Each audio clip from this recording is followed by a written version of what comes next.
Are you one of the rare people out there that actually enjoys public speaking? What if I told you you could actually get paid to be a public speaker? Does that sound pretty awesome? For some of you out there, that might sound absolutely terrifying. And if that's you, that's totally fine. But if you're somebody out there who's always dreamed of sharing your expertise on a stage in conferences and events and maybe even on podcasts and getting paid for it, then this video is for you. We're gonna hear from Laylee Ahmadi, and she is gonna share exactly what you need to do to pitch yourself to land one of these speaking gigs. Not only is Laylee a speaker herself, but she is also a coach for other speakers and educators, as well as a conference organizer. So she knows what she's talking about from every angle. So if anybody could give us advice and help us land that next gig, it's her.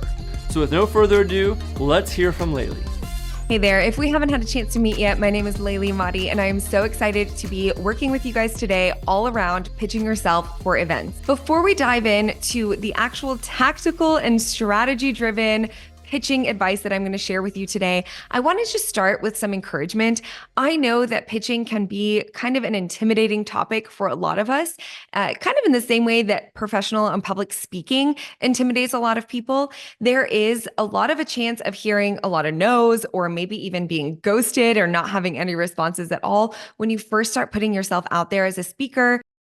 I know that that can be disheartening for a lot of us. If you are hearing no, that means you're doing something right. It means that you are being brave enough to take that first step and to actually put yourself out there, get your name and your face in front of new people, new communities, and really embrace the fact that you view yourself as the expert that you are in your field. So don't worry about hearing no's, just start pitching. And I can guarantee, I promise you that the yeses will come, especially if you put all of the things we're going to talk about today into action. Let's talk about tactical things that you can do today to be ready to send out a pitch or send out an email as soon as you're done. First off, you want to make sure that you are very clear about the topics that you want to be taking the stage with. The biggest mistake I see a lot of people make is that they make their topics too broad, too general, or they just leave it open to interpretation. We want to be really thorough and concise and really clear about what those topics are that you find that you are an expert in and that you can best communicate to people's audiences. The second thing you're going to want to include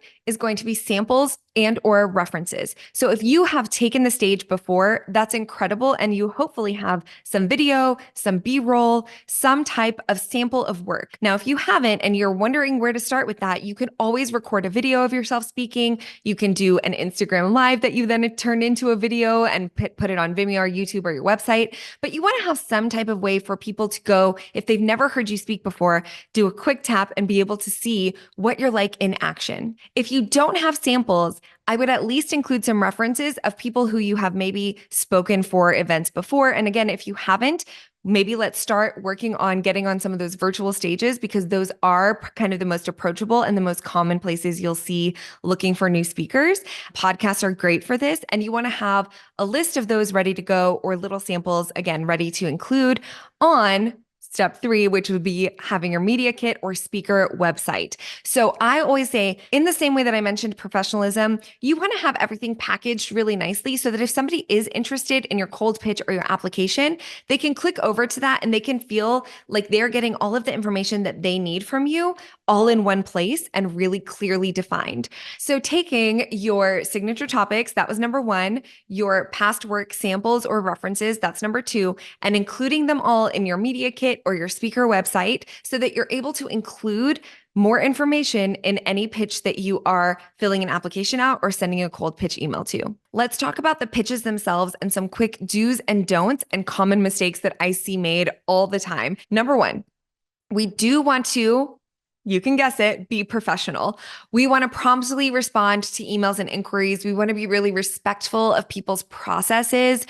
We don't want to just show up in DMs. We don't want to go outside of applications or inboxes unless we are prompted to, unless we are asked to.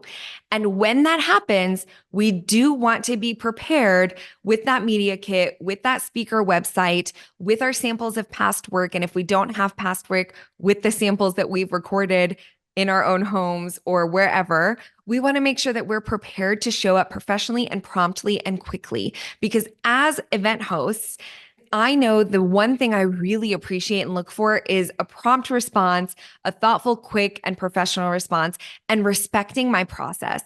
Oftentimes, we put applications out as event hosts, and we may not have time immediately to review them and get back to people. So we want to make sure that the process is being really respected, our time is being respected, and that we are working with people who are, quite frankly, really prepared to show up, to respond, and everything like that. Next, something we do want to do is research our event, organization, or conference as thoroughly as possible before pitching. If you are doing a cold pitch to a space that you have never heard of before, because like I said, we want to send a lot of pitches out. We want to hear a lot of no's, right? So how do we do that?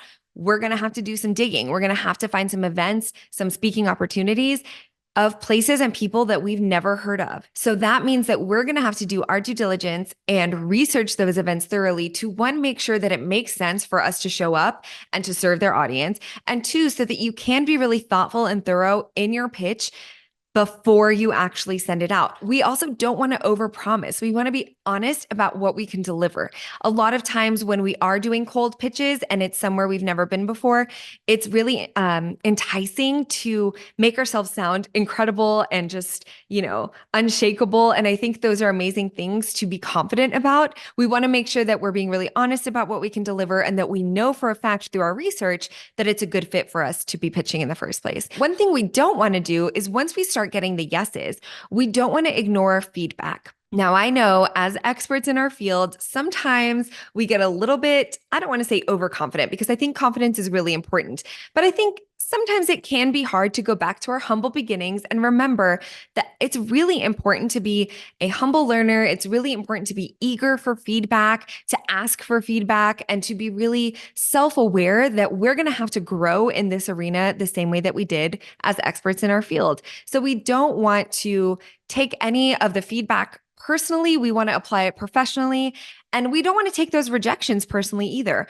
We want to make sure that we're allowing ourselves to be confident in our skills, but also humble in pursuing feedback and understanding that rejections are not personal. And the last thing that I want to share for a quick do's and don'ts is we want to avoid lengthy pitches. We want to be clear and concise while still showcasing our credibility, while still putting in there all of the things that their audience is going to walk away with, all of the transformations that we can promise, but we don't want to be overly verbose or wordy for no reason. We want to make sure that we are honoring the time and respecting the time and the process of the host who is likely going through many pitches a day, many applications every hour. We want to make sure that we stand out by the fact that we are confident, we are experienced, we are the expert, but we are also really clear, concise, and firm about what it is that we can deliver.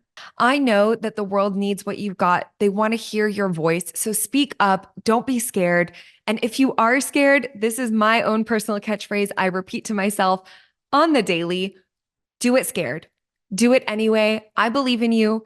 You've got this. And I just want to encourage you to move forward and to put your face and your name out into the world because the world needs what you've got. All right. Thank you, Laylee. That was some awesome advice. So hopefully if you guys follow those tips and do what she said, you start putting yourself out there, you might get some no's, but I guarantee you'll get some yeses. If you like this video, go ahead and give it a thumbs up. And if you want to see more videos just like it, don't forget to subscribe to the HoneyBook YouTube channel. Thank you so much for watching. I'll see you in the next one.